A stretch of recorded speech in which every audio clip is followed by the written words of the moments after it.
Molly collapsed? Really? Is she okay? I don't know. The teacher at school said she just passed out during swim class. My daughter, Molly, caused hyperventilation during swimming class at school and was taken to the hospital. When I arrived at the hospital, Molly was sleeping peacefully. Seeing her sleeping face, I heaved a sigh of relief. Sarah, how's Molly? Is she okay? My husband, John, also rushed over after hearing the news. She's just sleeping calmly now, you can relax, the doctor responded, though his expression was somber for some reason. Doctor, please tell me everything.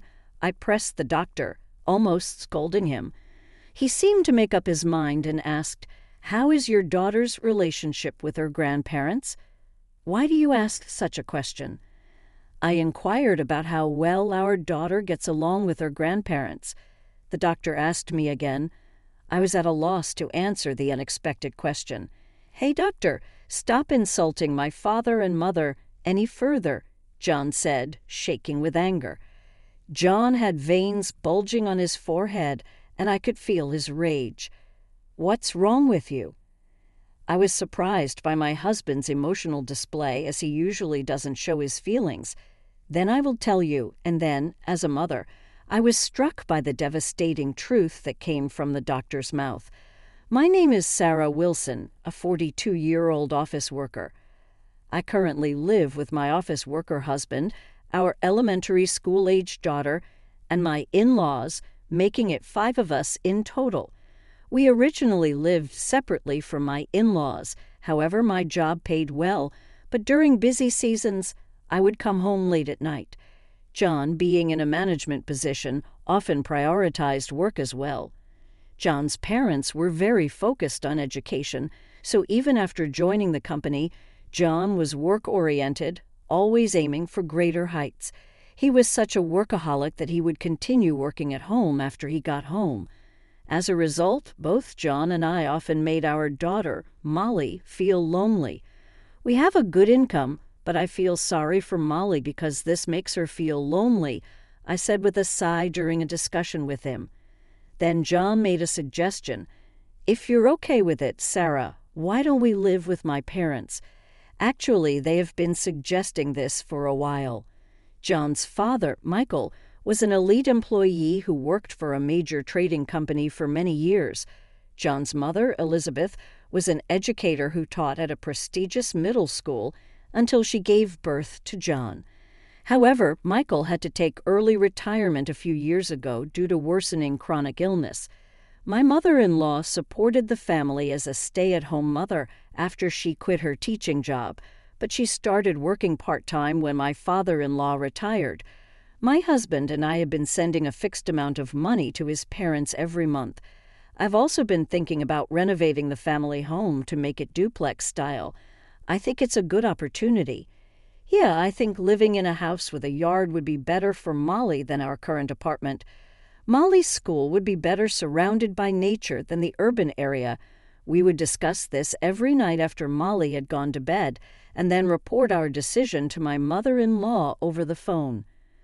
We've come to this conclusion. What do you think, Elizabeth? We would welcome that. In fact, we were hoping to suggest living together. Hearing this from you made me happy and relieved. Thus, our plans for living together smoothly progressed. We renovated the in-laws' house, allocating the first floor for them and the second floor for the family's living space. We didn't install locked doors between the spaces, so we could always access each other's areas when needed, but we basically respected each other's privacy.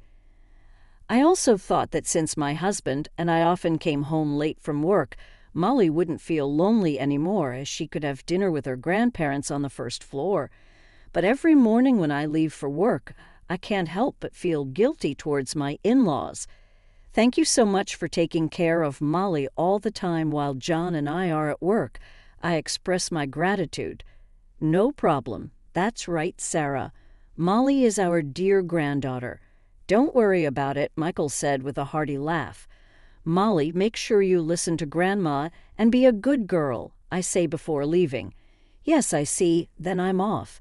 Thank you in advance. Having the in-laws as allies made me feel more capable of facing work than ever before. 3 months have passed since we started living together. That day, I finished work early and got home sooner than usual, and Molly ran up to me crying and hugged me tightly. "What's wrong, Molly? Why are you crying?"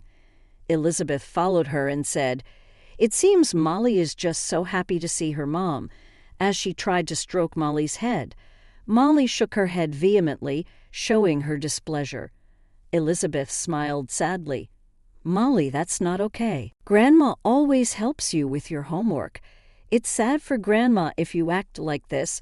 She's probably just at an age where she wants to be spoiled by her parents, right? Molly, I am sorry for making you feel bad." "It's all right, I don't mind," Elizabeth said, still smiling gently. Molly was doing her best with her studies until just now. She's a smart girl. When Elizabeth tried to pet Molly on the head, Molly fiercely shook her head, showing her refusal. "Molly, Mommy will get angry. Say sorry to Grandma. I scolded her." Molly reluctantly turned to Elizabeth and said in a trembling voice, "Sorry, Grandma."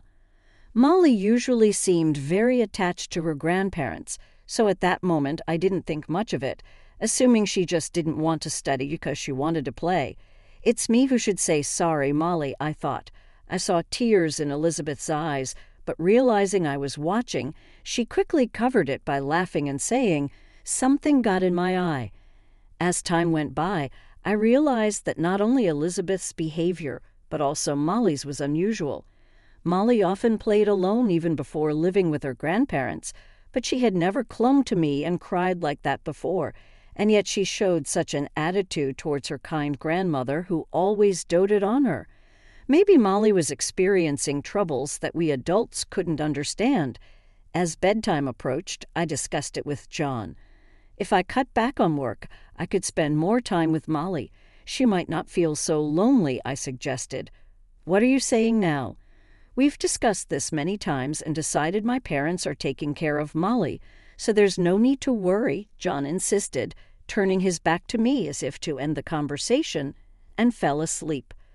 Winter came, and my busy work schedule finally entered a slow period. "I'll do the dishes, you rest, I offer." "Oh, really? Aren't you tired from work?" John responds. "It's relatively slow at work now, so I can do laundry and cleaning on my days off." I reassure him. "Is that so? Well, I'll take your word for it and watch TV." I decided to dedicate myself to the household chores, making up for the time I couldn't contribute before. John remained busy with his work as usual. "Sarah is really putting in the effort," he remarks. "Well then, leave Molly's shower to me. Are you sure? You must be tired." I responded, thinking he was being considerate due to my bustling around the house. "Leave it to me. Parent-child communication is important after all," he said, puffing out his chest. "Molly, go ahead and take a shower with Daddy," I called out to her, and she took John's hand and headed to the bathroom. Imagining the delightful scene of father and daughter together, I couldn't help but smile. However, when Molly came out of the shower, I was startled. "Molly, your face is really red, isn't it?" Her face seemed unusually flushed. Molly just looked up at John and kept her mouth shut, not saying anything. "What's wrong, Molly? Why are you so quiet?" Maybe she stayed under the shower too long and got overheated. She must be feeling a bit woozy. John responded for her. "Are you really okay?" I asked her repeatedly, concerned, but each time Molly would glance at John and nod, saying, "Yeah, I'm fine." From that day on, despite being busy with work, John took it upon himself to give Molly her daily shower. However, Molly's face appeared red after each bath. Could Molly be sick? Maybe we should have her seen by a doctor. "We're overreacting, Molly. You're okay, right? Nothing hurts." "Yeah, I'm fine, see." "Sarah, you worry too much about Molly," John said, dismissing my concerns with a laugh. At that time, I was still unaware of my daughter's suffering. Time passed, and the following summer arrived. Swimming classes started at Molly's elementary school. Molly had always loved playing in the water since she was young, and she looked forward to the swimming classes every year. "That's great, Molly. Your favorite swimming classes start today." "Yeah, that's right." "Are you sure you remember how to swim after a year?" "Yeah, probably." For some reason, Molly looked downcast that morning. Even though she had been eagerly anticipating the summer, she didn't smile once. "Molly, are you okay?" "I'm okay, Mom." "Don't worry about me," Molly said, forcing a strained smile. "Are you sure you're not pushing yourself? If you're feeling unwell, I can call the school and you can stay home." "I'm fine, so you go to work, Mom." "Okay, Molly, I'm going to work now." "Bye. See you later, Mom." Molly smiled and saw me off, but her smile still seemed forced. "Molly will be okay. Grandma and Grandpa are there if anything happens." I reassured myself and focused on my work. Returning to the office after the lunch break, I received alarming news. "Sarah, it's urgent. Your daughter's school called, saying she fainted during swim class and has been taken to the hospital," my colleagues said in a panic. "Molly, you should go now." I was so upset that I couldn't move for a moment, but my boss urged me to come back to myself, so I picked up a taxi and hurried to the hospital. On the way, I contacted my husband. "Molly collapsed. Is it true? Is she okay?" "I don't know. The teacher said she just fainted all of a sudden during the swimming lesson." "What is the school doing?" If something had happened, they would have had to take responsibility. Later. "Now's not the time for that. I'm on my way to the hospital where Molly was taken." "Okay, I'm heading there now too." My usually work-focused husband seemed genuinely fled this time. When I arrived at the hospital, Molly was peacefully sleeping in her bed. Seeing her sleeping face, I felt a wave of relief. I'm so glad Molly is safe. The tension I had been carrying broke and I felt dizzy. "Are you all right?" Supported by the doctor nearby, I managed not to collapse. "Sarah, is Molly okay?" "John, Molly is." I tried to answer, but my words tangled. "She's just sleeping calmly now." "Please don't worry," the doctor calmly responded. "Doctor, thank you so much." I lowered my head to the doctor, tears of relief falling. However, the doctor's expression remained serious and somber. "Doctor, is there something wrong?" "Well, actually." The doctor seemed hesitant to respond. "Doctor, please tell me everything." I was seized with fear that perhaps a serious illness had been found in Molly. "Well, how is your daughter's relationship with her grandparents on a daily basis?" the doctor asked carefully. "What do you mean by that?" I couldn't immediately grasp the intention behind the doctor's roundabout questioning. "I'm asking if your daughter's relationship with her grandparents is going well." "Yes, it is, but why are you asking this?" I understood the question but was puzzled as to why the doctor would want to know. An inexplicable fear was growing in me, but what could happen between Molly and her grandparents? As I struggled to respond and fell silent, John behind me said, shaking with anger, "Hey, doctor, what are you trying to say?" I could see the anger rising in him, veins standing out on his forehead. "What's wrong with you?" Feeling something was seriously off with John, who rarely showed his emotions, I became even more concerned. "Stop insulting my parents." "I'm not trying to insult them, I just want to confirm the facts," I tried to clarify. John, becoming furious, seemed ready to confront the doctor physically, but the doctor remained calm and tried to soothe him. "My parents care about Molly. Stop making baseless accusations. If you insult my parents further, I will sue you." "Calm down a bit. How can I stay calm?" "My parents are being insulted." "Why do you ask such a question?" The doctor sighed deeply as if troubled. "Well, I'll tell you." The doctor then recounted the circumstances when Molly was brought to the hospital. When Molly was about to enter the pool for swimming class, she hyperventilated and was brought in by ambulance, which I already knew from the school's explanation. However, the concern arose afterward. When Molly arrived at the hospital, She seemed to be desperately trying to plead something, even in her troubled breathing. As the doctor was attending to her, he leaned in to listen to her murmurs and heard her repeatedly apologizing, saying, "Sorry, Grandma, sorry, Grandpa," as if she was in a daze. The fact that she repeatedly apologized to her grandparents in such a distressing situation suggests that there must have been a significant experience. What exactly happened between your daughter and her grandparents? This question took me by surprise as it was completely unexpected, Doctor. I don't understand what you're talking about, I said, but my gaze shifted from the doctor to my husband, who seemed even more agitated. What's with that look? You know something, don't you? I confronted him, sensing his strange behavior indicated he was hiding something. I don't know anything. This doctor is talking nonsense. It's impossible that my parents would do something terrible to Molly. John, who had been angry, suddenly started laughing as if trying to cover up something that shouldn't be revealed. What I've mentioned is not nonsense. I'm merely stating the facts. Furthermore, I have not said that your parents have done something terrible to your daughter. The doctor argued back. I understand now. In that case, I will be clear. I suspect that her grandparents may have been causing her distress on a regular basis. Therefore, we have already contacted Child Protective Services. You can't just do whatever you want. In cases of suspicion, it is my duty as a doctor to promptly contact the relevant authorities. The doctor argued back. Perhaps our loud conversation woke Molly as she opened her eyes. Mom, Molly, you're awake. Thank goodness. I rushed to her and hugged her tightly as she sat up. You can take her home today, the doctor said, to which John responded, Of course, how can we leave her with such a reckless doctor? Let's go, Molly. He then grabbed our daughter's hand, trying to make her walk forcefully. Don't touch her. Instinctively, I pulled Molly's hand away from John before even thinking. Tension filled the air between John and me, but my concern was more for Molly's well-being.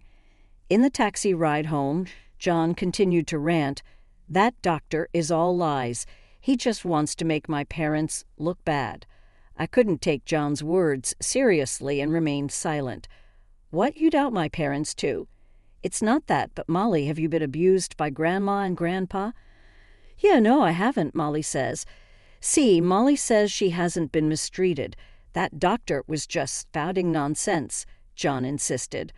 Molly's response seemed forced, clearly under the pressure of John's dominating demeanor. Seeing Molly's frightened expression, I speculated about what could have happened between her and her grandparents. Something endlessly frightening must have occurred to Molly, something she felt she couldn't even tell me about. The fact that the doctor felt the need to contact Child Protective Services indicated a serious concern. But when I questioned my in-laws about it, I knew that if they said they didn't know, that would be the end of it. There is no evidence that they were harassing my daughter. Hey, are you even listening? John's voice snapped me back to reality. Sorry, did you say something? I've told you before, don't let anyone from Child Protective Services inside. If they come asking around, why? If we have nothing to hide, we should let them in and prove that everything is fine. I countered him, even though I knew it was useless. What if it starts rumors around the neighborhood? It could affect my career. Think before you speak. John had always walked the path of an elite, never facing failure from childhood through his professional life. His high pride feared bad reputation more than anything, making me wonder if his pride was more important than our daughter, Molly's well-being. As I thought about this, my eyes fell on the taxi's dash cam. That's right, that could be useful. I remembered a crucial fact I hadn't shared with John or the in-laws. The next day, I pretended everything was normal, submitted a leave request at work, and after killing time at a friend's house, I waited for Molly at her school's gate. When it was time for her to get out, Molly came to me. Molly, come here. Seeing me, Molly looked surprised, but also visibly relieved. Mom, what's happening? I'll explain later. We're going to take a plane. We then took a bus to the airport and flew to my hometown where my parents lived. From that night into the early morning, John called repeatedly. Feeling frustrated by the repeated calls, I decided to accept the call. "What have you done?" "Where did you take Molly? She's in a safe place out of your reach." "What?" "Don't be ridiculous. Just come back and explain everything to me properly." "We're not coming back." "An explanation over the phone will suffice. Then at least send Molly back to us." John yelled over the phone. I steadfastly declined. "I refuse." "Why? What have we ever done to you?" "If you don't remember, let me enlighten you. It's because you and your parents have been making Molly do things she despises every day." The anger I had suppressed in me exploded. I explained the process of getting here to John step by step. On the way back from the hospital, I remembered, while looking at the taxi's dashcam, that I had installed a camera in the living room of the first floor. Unusual occurred. It was set up to monitor the elderly in-laws and Molly, alerting my smartphone immediately if anything unusual occurred. The first floor where the in-laws lived allowed Molly free access when John and I were not around. Shortly after we started living as a joint family, Elizabeth began forcing Molly to wash dishes and do cleaning tasks.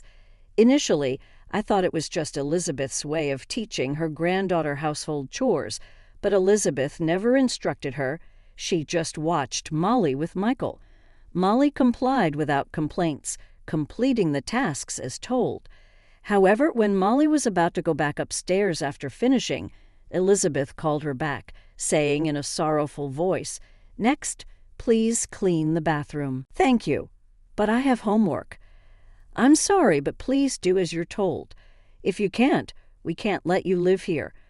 Please do as you're told for your own good."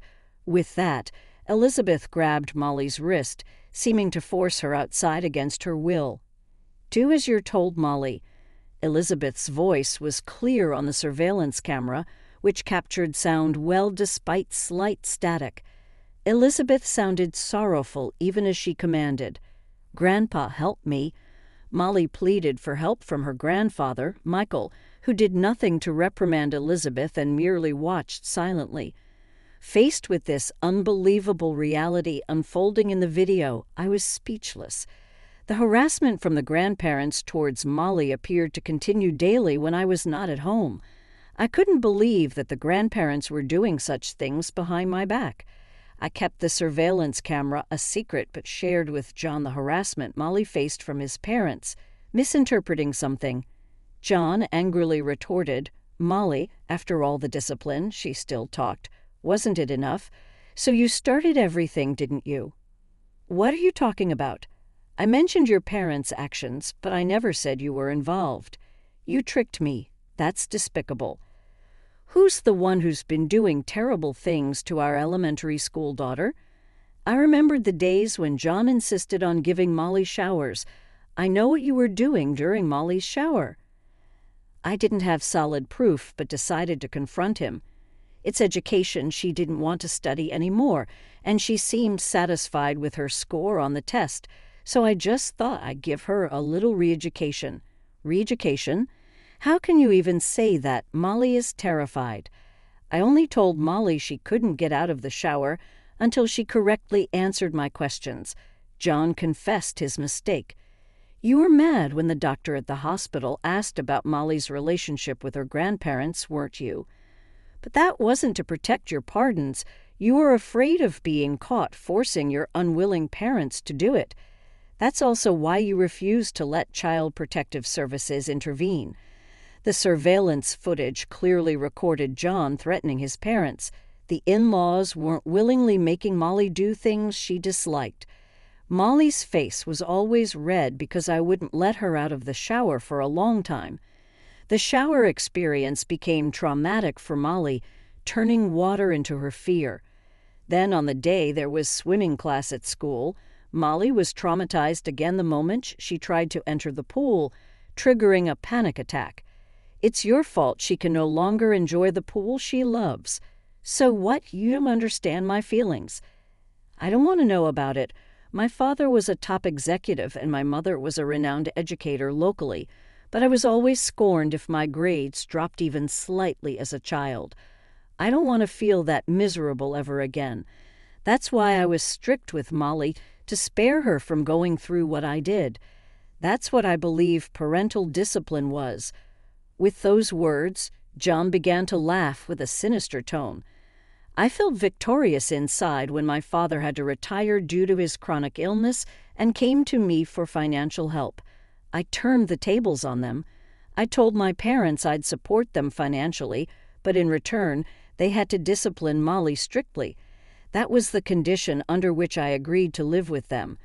I was horrified to find out John's twisted true feelings. I recorded this phone call, and that's not all.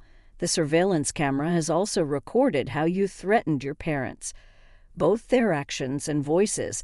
I will use this evidence to protect her. You are finished. Hey, wait a minute, we can talk this through. John was panicking at the end, but I had nothing more to say and hung up the phone, then blocked his number. I went to the police and child services with footage from the surveillance camera, the recording of the call, and the medical report I got from the hospital. This is terrible. The video and the audio are clear evidence. The responding police officer promised to deal with the incident immediately. Later, I was shocked by the new facts that I learned from Molly. When I asked her why she didn't confide in me sooner, Molly, in tears, said, "Because Dad threatened that if I didn't do it right, he would put busy Mom through the same ordeal.